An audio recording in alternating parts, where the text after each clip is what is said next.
जब मैं सुबह उठता था तो मेरी पत्नी अपने कपड़े चेंज कर रही होती थी।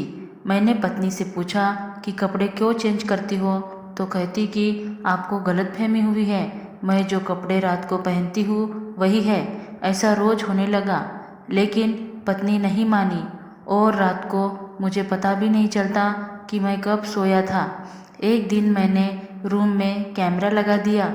जब मैंने कैमरा में वीडियो देखा तो मेरे रोंगटे खड़े हो गए, क्योंकि मेरी पत्नी तो मेरा नाम मुन्ना है। मेरी एक छोटी सी दुकान थी। मैं लोगों के टीवी वगैरह ठीक किया करता था। मेरी उम्र 28 साल हो गई थी।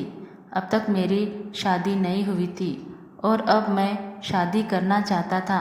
मेरे मम्मी पापा नहीं थे और मेरा सिर्फ इकलौता भाई था, इसलिए कोई शादी करवाने वाला भी नहीं था। अब तो खुद किसी के घर जाकर कह नहीं सकता था कि मैं लड़का हूँ और आपकी बेटी देखने आया हूँ। मेरे एक बहुत अच्छे बड़े मामा थे जो माँ की जगह थे। कहते थे कि 2 बार माँ माँ बोला जाता है तो मामा बनता है। बस यही बात है कि वो बहुत अच्छे थे। उन्होंने मेरे लिए एक लड़की तलाश कर रखी थी और जब मुझे उनके बारे में बता रहे थे तो बहुत ज़्यादा तारीफ़ कर रहे थे कि खूबसूरत है, पढ़ी लिखी है, इकलौती बेटी है, उम्र भी उसकी तुम्हारी जितनी है। मैंने कहा अगर इतनी अच्छी लड़की है तो फिर 28 साल की हो गई है, अभी तक उसकी शादी क्यों नहीं हुई है। तो मामा ने कहा कि दरअसल उसे खुद कोई पसंद नहीं आता और उसके माँ बाप ने कहा है जब तक उसे कोई पसंद नहीं आएगा हम शादी नहीं करेंगे। तुम्हारी तस्वीर देखकर उसने तुम्हें पसंद कर लिया है। अच्छे लोग हैं, उनके भी ज़्यादा रिश्तेदार नहीं हैं, विवाह की रस्म हो जाएगी। दहेज देने वाला कोई नहीं है और हमारी तरफ से भी कोई मांग नहीं है, तो जल्दी जल्दी शादी हो जाएगी। तुम्हारी पत्नी तुम्हारे पास आ जाएगी। न कोई मंगनी की टेंशन, ना कोई विदाई लेने का मामला है, बस शादी करके साथ ले जाना है। उसका मामला तो मुझे सेट लग रहा है। मैंने भी मामा को कह दिया कि ठीक है, लेकिन मुझे भी तो लड़की दिखाइए। मगर मामा ने कहा उन्होंने लड़की की फ़ोटो नहीं दी। वो कहते हैं कि अपनी बच्ची का फ़ोटो किसी को नहीं देते, ना ही किसी को दिखाते हैं। आपने देख ली है, अगर आपको अपने भांजे से शादी करनी है तो ठीक है, ऐसे लड़के को हम अपनी बेटी नहीं दिखाते। बड़े लोग देखने आते हैं, अलग बात है। मैंने मामा से कहा लड़की ठीक तो है ना। उन्होंने कहा बिल्कुल ठीक है, फिक्र ना करो, तुम भरोसा रखो। इतनी ज़्यादा खूबसूरत लड़की तो मैंने आज तक नहीं देखी। फिर मैंने मामा पर भरोसा कर लिया और तैयार हो गया। मेरी पत्नी का नाम सोनी था। वो बहुत ज़्यादा खूबसूरत थी। मामा ने बिल्कुल ठीक कहा था। उसकी उम्र भी मेरे जितनी ही थी, लेकिन 28 साल की नहीं लगती है, वो 19-20 की लगती थी। किसी को अगर कहते हैं कि 20 साल की है तो वह फ़ौरन मान जाता है। शायद वो अपना बहुत ख्याल रखती थी। शादी के बाद 2-4 दिन गुजर गए, लेकिन उसके बाद एक दिन मैंने देखा कि रात को मेरी पत्नी ने कोई और कपड़े पहने थे और सुबह कोई और, लेकिन मुझे याद नहीं था कि उसने कपड़े किस टाइम बदले और क्यों बदले। मैंने कहा रात वाले कपड़े तुमने क्यों बदले। कहने लगी रात वाले कपड़े कौन से हैं, दिन वाले कौन से हैं। ये वही तो है जो मैंने रात को पहने थे, लेकिन मुझे अच्छी तरह याद था कि उसने रात को लाल रंग के कपड़े पहने थे और अभी नीले रंग के कपड़ों में थी। मैंने सोचा कि शायद मुझसे कोई गलती हो गई है, लेकिन शुरू शुरू में तो पति की पत्नी से नज़र ही नहीं हटती। वो उसकी छोटी छोटी बातें भी नोट कर लेता है। मेरी पत्नी अच्छी थी, अच्छे तरीके से घर को संभाल रही थी, मेरे साथ भी अच्छे तरीके से रहती थी। सब कुछ बिल्कुल ठीक जा रहा था, जिंदगी अच्छी थी, लेकिन अभी तक वो मुझसे शर्माती थी। एक दिन मैंने उससे कहा कि ये देखो, मैं तुम्हारे लिए फ्रूट ले आया हूँ, आ जाओ। बैठो, फ्रूट खाते हैं। उसने कहा कि मैं धोकर लाती हूँ। वो फ्रूट के लिए मेरे पास बैठ गई और मैंने अच्छी सी फिल्म लगा दी। वो फल को छीलकर मेरी तरफ रख रही थी और मैं फिल्म देखने में लगा था। एक हाथ से फल उठाकर खा लेता, लेकिन थोड़ी देर बाद मैंने एक नज़र देखा तो हैरान रह गया कि वो मेरी तरफ छिलके रख रही थी और फ्रूट को कूड़ेदान में फेंक रही थी। उसका मुंह भी टीवी की तरफ था। मैंने कहा कि ये क्या कर रही हो? उसने जब देखा तो हैरान रह गई। कहने लगी कि वो मुझे पता ही नहीं चला कि ये कब से कर रही हूँ। फल आपकी तरफ रखना चाहिए तो कूड़े में फेंक रही हूँ और छिलके कूड़े में फेंकना चाहिए तो वो आपकी तरफ रखने लगी। वो इस बात पर हंसने लगी। मैं भी हंस दिया क्योंकि कभी कभी ऐसा हो जाता है, इंसान का दिमाग भटक जाता है। लेकिन उसके बाद उसने मुझसे कहा, सॉरी, माफ़ कर दीजिए। मैंने कहा, कोई बात नहीं, हो जाता है। कभी कभी हम लोग रात को बैठकर फिल्म देखते हैं। हमारे दिन अच्छे से गुजर रहे थे, लेकिन अगली रात जाने क्या हुआ, मुझे इतनी ज़्यादा गहरी नींद आ गई और सुबह आँख खुली तो पत्नी को फिर से कपड़े बदलते हुए देखा था। मैंने अपनी पत्नी से कहा, तुम इतने कपड़े क्यों बदलती हो? तुम्हारे कपड़े रात को और होते हैं पर दिन में कोई और होते हैं, जबकि तुम्हारे कपड़े तो गंदे भी नहीं होते हैं। उसने कहा, रात वाले कपड़े ही हैं, आपको पता नहीं क्यों शक होते रहता है।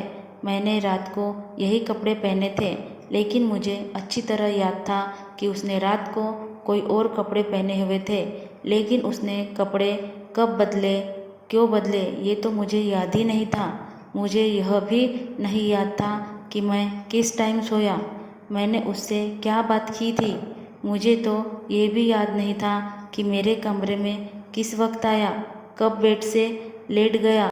और दिन इसी तरह गुजरने लगे। मेरी पत्नी मेरे सामने खाना रख रही थी तो मैंने उसका हाथ गौर से देखा, जहाँ पर एक बहुत बड़ा जख्म लगा हुआ था। मैंने कहा, ये क्या हुआ है? तुमने मुझे क्यों नहीं बताया? इतना बड़ा चोट लग गया है। चोट को देखकर लगता था कि एक दिन पुराना है। उसने कहा कि छुरी लग गई थी। मैंने जल्दी से उसके ऊपर दवाई लगाकर पट्टी बांधी। अगर 2 दिन का पुराना घाव इतना गहरा था तो जिस दिन लगा था उस दिन मेरी पत्नी को दर्द नहीं हुआ था? क्या वो मुझे बता नहीं सकती थी कि इतना ज़्यादा चोट लग गया है? मैं उसे डॉक्टर के पास ले जाता। और हैरान तो मैं इस बात पर था कि जब इंसान सब्जी काटता है तो छुरी उसकी उंगली पर लगती है या हाथ पर कैसे लगी है, ये इसके बाजू के ऊपर कहाँ से लग गई थी, वो भी इतनी गहरी थी। मैंने उसको पट्टी कर दी और उसे शाम को डॉक्टर के पास ले गया। डॉक्टर ने कहा कि ऐसे जख्म नहीं भरेगा, एंटीबायोटिक खाना पड़ेगा और 1 हफ्ते के लिए पट्टी भी करनी पड़ेगी। वापसी पर मैंने पत्नी को समझाया कि क्या मुझे गैर समझती हो, मुझे बता नहीं सकती थी? तो कहने लगी, मुझे लगा आप गुस्सा करेंगे। मैंने कहा, क्या मैं पागल हूँ कि तुम्हें चोट लगी हो और मैं गुस्सा करूँ? उसने कहा कि मेरे घर वाले ऐसे ही करते थे। अचानक से उसकी ज़ुबान रुक गई। मतलब जब मुझे कोई चोट लग जाती थी तो वो बहुत गुस्सा होते थे। कहते थे, देखकर काम नहीं कर सकती, देखकर नहीं चल सकती, ध्यान कहाँ रहता है तुम्हारा, तुम्हारे हाथों में छेद तो नहीं है। मुझे इस बात पर हंसी आ गई। मैंने कहा, माँ बाप ऐसे ही होते हैं, बच्चों को डांट देते हैं लेकिन असल में बहुत प्यार करते हैं। लेकिन अगर तुम्हें कोई तकलीफ़ हो तो मुझे बताना। मेरी पत्नी की ऐसी कोई हरकत नहीं थी जिसकी वजह से मुझे उस पर गुस्सा आता या मैं बिना वजह उसे कोई बात सुनाता। सारी ज़िंदगी तो मैं अकेला ही रहा। अब तो मुझे एक रिश्ता मिला था, एक ऐसा इंसान जो मेरे घर में रहती है, मेरे काम करती, मेरे साथ अच्छे से रहती। तो फिर मैं उसके साथ क्यों बुरे तरीके से पेश आता? लेकिन रात होते ही मुझे इतनी गहरी नींद आने लगती कि मैं जो करना चाहता वो भी नहीं कर पाता था। अपनी पत्नी के साथ बैठकर कुछ देर बातें कर लेता। इंसान उस लम्हे को अच्छा गुजार लेता है जब पत्नी को देख लेता है कि कितनी प्यारी है मेरी पत्नी। लेकिन रात होते ही मैं कमरे में आता और घोड़े गधे बेचकर सो जाता था और सुबह ही मेरी आँख खुलती और मुझे यह भी ना याद होता कि रात को क्या हुआ था। खाना खाने तक की बातें मुझे याद होती, उसके बाद की सारी बातें भूल जाता। अचानक से ज़्यादा नींद क्यों आ रही थी, मैंने क्या किया था अपने साथ। मैंने तो ऐसा कुछ भी नहीं खाया था जिसकी वजह से मैं बहुत ज़्यादा सुस्त हो गया था। मुझे लगा डॉक्टर के पास जाना चाहिए, लेकिन मेरा काम ऐसा था कि दुकानदारी थी, इसलिए दुकान छोड़कर नहीं जा सकता था। फिर सोचा कि बुधवार के दिन जाऊंगा, पत्नी को भी साथ ले जाऊंगा, डॉक्टर से भी मिल लेंगे और थोड़ा घूम लेंगे, शॉपिंग भी कर लेंगे। पत्नी को ये भी बताया था। फिर हम दोनों बाज़ार चले गए, लेकिन उसने मुझे यह कहकर उलझाया, पहले मुझे कपड़े की दुकान पर चलते हैं, फिर कहती कि फिल्म देखते हैं, फिर कहती कि मुझे कुछ खाना है। इतने में डॉक्टर्स का टाइम गुजर जाता है। मैंने कहा चलो कोई बात नहीं है, अगले हफ्ते चले जाएंगे, वो भी मुझे कोई इतना बड़ा प्रॉब्लम नहीं है, बस थोड़ी ही तो सुस्ती हो रही है। लेकिन एक बात अजीब अजीब थी कि मेरी पत्नी को मेरी तबीयत की कोई खास चिंता नहीं थी। उसने कहा कि छुट्टी का दिन है, पूरे हफ्ते काम करते हैं, आज आपको सिर्फ मेरे साथ दिन गुजारना है। उसने अपनी सारी ख्वाहिश पूरी करवा ली, काफ़ी सारे पैसे भी खर्च हो गए। फिर मैंने उसे कहा कि इंसान कमाता किस लिए है, पत्नी बच्चों के लिए ही कमाता है और बच्चे होने का अभी कोई कारण नज़र नहीं आ रहा था। 2 महीने होने वाले थे, लेकिन पत्नी ने अभी तक कोई खुशखबरी नहीं सुनाई थी। बस जल्दी से एक छोटा सा प्यारा सा बच्चा हो जाता तो मेरी फैमिली पूरी हो जाती, लेकिन ऐसा नहीं हुआ। बस इसी तरह दिन गुजर रहे थे। पत्नी को कपड़े बदलने की बड़ी आदत थी, लेकिन एक बात बहुत हैरान करने वाली थी कि वह जब भी बाजार जाती तो ढेर सारे कपड़े लेती। जो कपड़ा वो एक बार पहन लेती है वो दोबारा नहीं पहनती थी। अपने घर से भी काफ़ी सारे कपड़े लेकर आई। मैंने भी उसके लिए काफ़ी सारे कपड़े लिए थे। जो भी मुझे पसंद आया मैंने उठा लिया।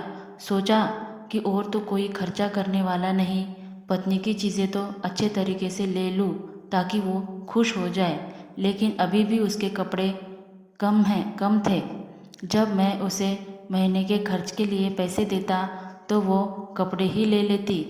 एक दिन कहने लगी कि राशन के पैसे कम हो गए थे तो उधार कर दिया है, आप जाकर पैसे दे दीजिएगा। मैंने कहा कि तुम्हें ज़रूरत से ज़्यादा पैसे दिए थे, फिर कैसे कम हो गए। उसने कहा कि पीछे दुकान में सेल लगी हुई थी, मैं वहाँ से 4 सूट ले आई हूँ। वैसे तो मेरी पत्नी में कोई खराबी नहीं थी, लेकिन मेरी पत्नी की ये आदत अब खुलकर सामने आ रही थी। वो ये है कि वो बहुत ज़्यादा पैसा खर्चा करती थी। एक दिन मैंने अपने पत्नी को एक काले रंग के सूट में देखा, वो बहुत ही प्यारी लग रही थी। कुछ दिन के बाद मुझे एक दोस्त के घर डिनर पर जाना था। मैंने उसे कहा कि शाम को तैयार हो जाना। 2 घंटे पहले उसका फ़ोन आया कि कपड़े कौन से पहनूं, मेरे पास तो कोई कपड़े ही नहीं है। मैंने कहा ये औरतों का प्रॉब्लम क्या है, अलमारी भरी भरी पड़ी होती है फिर भी कहती है कि मेरे पास कपड़े नहीं है। तो मैंने कहा कि वह काला फ्रॉक पहनो, उसमें तुम बहुत प्यारी लग रही थी। उसने कहा वो तो मेरे पास नहीं है, ना जाने कहाँ चला गया। मैंने कहा कहाँ चला गया, यहाँ से का क्या मतलब, घर में होगा।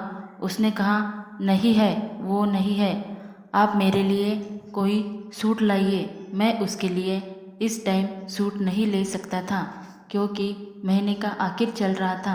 मुझे कोई अच्छा सूट 3-4 हज़ार वाला लेना पड़ता। मैंने कहा वही पड़ा होगा, उसको सूट नज़र नहीं आ रहा होगा। मैं घर चला गया। मैंने कहा कि मैं खोजता हूँ, लेकिन जब मैंने उसकी अलमारी खोली तो मैं हैरान रह गया। उसके अंदर तो 2-3 कपड़ों के अलावा कोई कपड़े ही नहीं थे, जबकि कितने कपड़े वो खरीदती थी और मैं भी लाता था। उसकी अलमारी में तो सुई रखने की जगह भी नहीं बचती थी, लेकिन ऐसा कुछ भी नहीं था। मैंने कहा, ये क्या, तुम्हारे कपड़े कहाँ हैं? तो कहने लगी, सारे कपड़े गंदे हैं, मैंने धोए ही नहीं है। मैंने कहा, अच्छा, अभी 1 घंटा है, काला सूट धो लो और ड्रायर मशीन में सुखा लो, स्त्री मैं कर दूंगा। उसने कहा, नहीं है मेरे पास काला सूट, वो तो अलमारी में नहीं है, वो आपको नहीं मिलेगा, है ही नहीं यहाँ पर। मैंने कहा, क्यों, किसी को दे दिया है तुमने? कहने लगी कि गांव वाली मांगकर ले गई थी, कह रही थी कि बड़ा प्यारा है, उसने वापस नहीं किया। मैंने कहा, उसे लेकर आओ। उसने कहा कि वो घर पर नहीं है।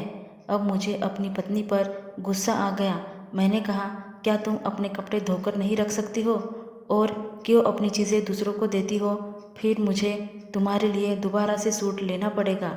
मैं जल्दी जल्दी बाज़ार गया, उसके लिए अच्छा सा सूट लिया। मेरी जेब खाली हो गई। गुस्सा भी बहुत आ रहा था, लेकिन दावत पर जाना था, इसलिए मूड खराब नहीं करना चाहता था। पत्नी को कहा कि तैयार हो जाए और हम दावत पर चले गए। लेकिन दावत पर जाकर जो हुआ वो देखकर मैं हैरान था। मेरी पत्नी बड़ी खूबसूरत लग रही थी। सब लोग उसके बारे में अच्छी तरह बात कर रहे थे। मैंने उसे अपने दोस्तों की बीवियों के पास छोड़ दिया और खुद दोस्तों के पास चला गया। वो औरतों से बातें करने लगी। दूर से देखकर ही ऐसा लग रहा था कि अच्छी भली बातें हो रही है। हो सकता है हमारी ही बुराई हो रही हो। फिर काफ़ी अच्छा माहौल था। पार्टी का खाना भी लगने लगा था, लेकिन थोड़ी देर में किसी औरत के चिल्लाने की आवाज़ आई। जब वह देखा तो होश उड़ गए कि मेरी पत्नी ने मेरे दोस्त के पत्नी को सर में कांच की बोतल उठाकर दे मारी थी। उसे बहुत ज़्यादा चोट लग गई थी। वो बहुत दर्द में थी। मेरा दोस्त अपनी पत्नी की तरफ बढ़ा। सब लोग मेरी पत्नी को हैरानी से देख रहे थे। मेरी पत्नी भागकर जाकर गाड़ी में बैठ गई। मैंने अपने दोस्त के पत्नी की मदद करने की कोशिश की, लेकिन मेरे दोस्त ने कहा कि दफा हो जाओ यहाँ से, अपनी पत्नी को कभी मत लेकर आना। सब लोग मुझे अजीब नज़रों से देख रहे थे। मैं गाड़ी में आया। मैंने कहा, ये तुमने क्या किया? लेकिन मेरी पत्नी भी बेहोश पड़ी थी। मैं भी हैरान रह गया। उसे अस्पताल ले गया। डॉक्टर ने कहा, आपकी पत्नी डर की वजह से बेहोश हो गई है। मैं हैरान रह गया। उसे घर लाया। उससे पूछा कि तुमने ऐसा क्यों किया? उसने कहा कि वो मेरी बेइज्जती कर रही थी। उस पर मुझे गुस्सा आ गया। मैंने कहा, तुम्हें गुस्सा आता है तो तुम लोगों के साथ ऐसा करती हो। तुम्हें ऐसी हरकत नहीं करनी चाहिए थी। तुम्हें पता है इस वजह से मेरी कितनी बदनामी होगी, बेइज्जती होगी मेरी। मेरी पत्नी रो रो कर मुझसे माफ़ी मांगने लगी। फिर उसकी तबीयत अचानक खराब होने लगी। मैंने कहा, ठीक है, मेरी पत्नी की हरकतें बिल्कुल भी ठीक नहीं थी। मुझे पता लगाना था कि वो करती क्या है। वो इतने सारे सूट खरीदती है, लेकिन उसके सूट घर पर नहीं थे। उसके शरीर पर हमेशा जख्मों के निशान लगे रहते हैं, और ये पागल वाली हरकतें एक नॉर्मल इंसान नहीं कर सकता था। मैंने अपने कमरे में एक सीसीटीवी कैमरा लगा दिया और रात को सुकून से सो गया। सुकून से क्या, समझो बेहोश हो गया। पता नहीं ये क्या मामला था। सुबह जब उस कैमरे की रिकॉर्डिंग मेरे पास आई तो मैं ऑफिस में चला गया। जब मैंने वो रिकॉर्डिंग देखा तो हैरान रह गया। मैंने देखा कि मेरी पत्नी मेरे साथ सोने का नाटक करके आधे घंटे बाद उठ गई। फिर उसने मुझे चेक किया। वो मुझे ऐसे हिला रही थी जैसे मुझे जगा रही हो। फिर भी मैं जाग नहीं रहा था। इसका मतलब मैं सोया हुआ नहीं था, मैं बेहोश था। वो मुझे बेहोश करती थी। शायद वही खाने में कुछ चीज़ मिलाया करती थी, क्योंकि उसके आने से पहले तो ऐसा कुछ भी नहीं था। इसके बाद उसने जो कपड़े पहने हुए थे वो बदल दिए। जो कपड़े पहने थे उनको कैंची के साथ काटने लगी। उनको काट काट कर उनका इतना बुरा हाल कर दिया कि दोबारा कोई सही करके भी उसको नहीं पहन सकता। फिर उसने उनको एक थैले में डाल दिया। उसने अलमारी का एक हिस्सा खोला जिसके अंदर उसने थैले को रख दिया। वीडियो में नज़र आ रहा था कि अलमारी के एक हिस्से में इस जैसे 1000 कपड़े के थैले पड़े थे। इसका मतलब इसने अपने सारे सूट इसी तरह फाड़कर काटकर इन थैलों में डालकर वहाँ फेंक दिया करती। मेरी पत्नी अजीब सी हरकतें कर रही थी। कभी इधर उधर जाती, कभी आईने में खुद को देखती, कभी हंसती और फिर आकर सो गई। ये नज़ारा देखकर तो मेरे रूह कांपने लगे। मैं बहुत ज़्यादा परेशान हो गया था, लेकिन मैं समझ गया था कि मेरी पत्नी नॉर्मल नहीं है। तभी तो अभी तक उसकी शादी नहीं हुई थी। जो जख्म मैंने उसके जिस्म पर देखा वो अपने आप को खुद लगाती थी। वो अपने कपड़े कैंची से काट देती, फिर उनको थैले में डालकर रख देती। मुझे लगता है कि कोई दिमागी बीमारी थी। मैं सीधा सुबह सुबह उसके घर वालों के पास गया। उनको थोड़ी बहुत वीडियो भी दिखाई, सब कुछ बता दिया। उन्होंने कहा हमारी बेटी को दिमागी बीमारी है, तभी तो इसकी शादी नहीं करते थे। तुम तो अकेले इंसान हो, तुम्हारे पास कोई नहीं था, इसलिए तुम्हारे रिश्ते के लिए हमने हाँ कर दी और इसको तुम्हारे भेज दिया। नहीं तो सास नंद का मामला होता तो फिर पहले दिन ही पता चल जाता, लेकिन तुम अकेले होते थे इसलिए शायद तुम्हें पता नहीं चला। मैं हैरान हो गया। मैंने कहा मेरी ज़िंदगी तो बर्बाद कर दिया, अब मैं क्या करूँगा। उन्होंने कहा हमने इसका बहुत इलाज करवाया लेकिन यह ठीक नहीं होती है। डॉक्टर कहते हैं कि इसे पागल खाने में भिजवा दो। मैंने कहा आपको यही करना चाहिए था, मेरी ज़िंदगी तो बर्बाद ना होती। कैसी औरत है जो मुझे बेहोश कर रही है, कल तो मुझे जहर भी दे सकती है। मैं अपने पत्नी को उसके घर वालों के पास छोड़ आया।